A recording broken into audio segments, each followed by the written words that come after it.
তেল গরম করে নিয়েই একটা একটা করে ছেড়ে দিয়ে এইভাবে ফুটবলের মতো ভেজে নিয়েছি এই মজাদার স্বাদের নাস্তা। কি দিয়ে কেমন করে কি উপাদান দিয়ে বানিয়ে নিয়েছি চলেন দেখে নিই। সন্ধ্যায় চায়ের সাথে আমার তো মনে হয় এর থেকে ভালো নাস্তা আর হতেই পারে না।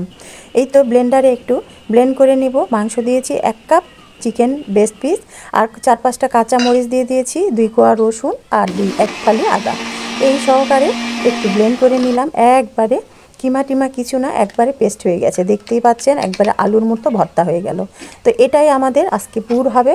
কাঁচা মরিচ কুচি করে নিয়েছি, আস্ত জিরা আর গোলমরিচের গুঁড়া আর পেঁয়াজ কয়েকটা, 1/2 কাপ পরিমাণের পেঁয়াজ হবে সেই আমার পেস্ট করা মাংসের মধ্যে সবগুলো দিয়ে একটু লবণ দিয়েছি পরিমাণ মতো, 1/2 চা চামচ চিলি মানে লাল মরিচের গুঁড়া আর 1 চিমটি হলুদ গুঁড়া, সব একসাথে মেখে সুন্দর করে একটা পুর তৈরি করে নেব। আর আজকে কোনো ভাজা ভুজা পুর না, একবারে কাঁচায়। আর এখানে গ্রেট করে নিলাম একটু চিজ, মজারেলা চিজ। আর এই তো 1 ঘন্টা খানিক আগে এখানে আমি 1/2 চামচ ইস্ট দিয়ে, ইনস্ট্যান্ট ইস্ট দিয়ে 2 কাপ ময়দা ভালো করে মানে মেখে একটা ডো তৈরি করে রেখে দিয়েছিলাম। কেমন ফুলে উঠেছে সেটা তো দেখতেই পেলেন। হাতে একটু তেল নিয়ে ভালো করে মেখে নিলাম, আর সুন্দর করে ময়ান করে মেখে নিতে হবে, তাহলেই কিন্তু এমন ফুলে ফুলে ফুটবল হয়ে যাবে। কড়াইয়ে দিয়ে দিয়েছি তেল, তেলটা গরম হতে থাক। আর এইদিকে আমি 2 হাতে তেল নিয়ে নিয়েছি। তারপরেও যদি আপনাদের নতুন যারা এই নাস্তাটা তৈরি করতে যাবেন তাদের কিন্তু হাতে লেগে যাবে, হয় তেল না হয় আটা, দুইটার একটা দিয়ে নেবেন, তাহলেই কিন্তু আর কোনো সমস্যা হবে না। হাতের মধ্যে একটু গোল বল করে চ্যাপটা করে নিলাম। এর সাথে সেই মাংসের কিমার পুরটা আর 1 চা চামচ মজারেলা চিজ দিয়ে এইভাবে এমুট ওমুট করে ভালো করে একবারে মুড়ে নিয়ে হাতের সাহায্যে 2 তালুর সাহায্যে কিংবা নিচে ফেলেও হাত দিয়ে একটা সুন্দর শেপ দিয়ে নিতে পারেন। আর এই ডোটা এত সফট, আপনি যেমন শেপ দিতে চাবেন ঠিক তেমনই দিয়ে নিতে পারবেন, কোনো সমস্যা নাই। তো এখানে লুচি বা পরোটা কিংবা একটু পরোটার মতো করে আমি দিয়ে দিচ্ছি পুরির মতো করে। আর এই তো এটা আজকে তৈরি হয়ে যাচ্ছে কিন্তু চিকেন বান। গরম তেলের মধ্যে পড়ে কেমন ফুটবলের মতো হয় এক একটা দেখে নিচ্ছেন। আরও একটা তৈরি করে দেখিয়ে দিচ্ছি। এই যে হাতে খানিকটা আটার ডো নিয়ে তার উপরে এভাবে মাংসের কিমা আর চিজ দিয়ে মুঠাটা বন্ধ করে ভালো করে এটা দিয়ে একটু হাতের সাহায্যে চ্যাপটা করে এইভাবে তেলের মধ্যে ছেড়ে দিলেই এক একটা ফুটবলের মতো বান হয়ে যাবে। আর এটা খেতে যে এত মজা সে আর কি বলবো।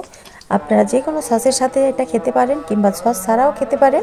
এত অসাধারণ হয়, এত অল্প সময়ের মধ্যে কিন্তু এত মজাদার একটা নাস্তা কল্পনাই করা যায় না।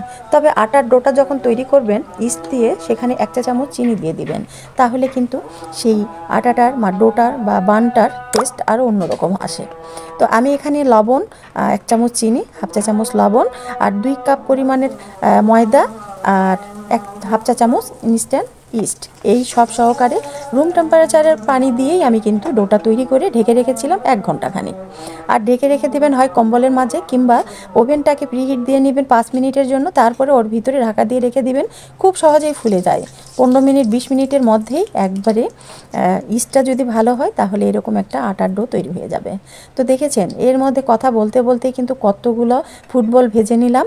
আর এটা কিন্তু খেতে এত মজার, ভিতরে যখন ছিঁড়ে দেখাবো তখন দেখতেই পাবেন একবারে পাউরুটির ব্রেডের মতো, ভিতরে একবারে মানে খুব সুন্দর সফট আর বাইরে থেকে ক্রিসপি। দেখেছেন কতগুলো ভাজা হয়ে গেছে। 1 কাপ চিকেন বেস্টের মানে দিয়ে পুর দিয়ে কতগুলো ভেজে নেওয়া যায়। সন্ধ্যার নাস্তা বলেন, সকালে ব্রেকফাস্ট বলেন, বাচ্চাদের টিফিন বলেন কিংবা অতিথি আপ্যায়ন বলেন, যেটাতেই দিবেন সেটাতেই মানানসই। একবারে সফট, উপর থেকে ক্রিসপি, ভিতর থেকে সফট, খুব সুন্দর মজাদার স্বাদের এই কিমা ব্রেডটা অসাধারণ। তো তাহলে আজকে সন্ধ্যায় হয়ে যাচ্ছে তো এমন মজাদার স্বাদের একটা নাস্তা, একবারে ফুলে ফুলে কিন্তু ফুটবল হয়ে গেছে। তো একটা একটা করে এদিকে দিয়ে কড়াইয়ে বসিয়ে দিচ্ছি। আর হিটটা রাখতে হবে একবারে মানে মিডিয়াম টু লো, না হলে পুড়ে যাবে। ভিতর থেকে একটা ছিঁড়ে দেখাচ্ছি কতটা অসাধারণ হয়েছে, দেখতেই পাচ্ছেন এক মানে চিজগুলো মানে গলে যাচ্ছে আর অসাধারণ হয়েছিল খেতে, খুবই সুস্বাদু ছিল। আশা করছি আপনারা ট্রাই করবেন এবং কমেন্টের মাধ্যমে আমাকে জানাবেন যে কেমন মজা ছিল। এই চিকেন বানগুলো অসাধারণ লাগে, আমার তো মাঝে মাঝে করতে হয় আমার বাচ্চাদের এবং তাদের খুব প্রিয় আমারও। আর চায়ের সাথে এমন একটা মজার নাস্তা কেনই বা চাবে না বলেন। তো সকলে ভালো থাকবেন, সুস্থ থাকবেন। আজকের রেসিপিটি যদি ভালো লাগে অবশ্যই লাইক কমেন্ট সাবস্ক্রাইব করে পাশেই থাকবেন।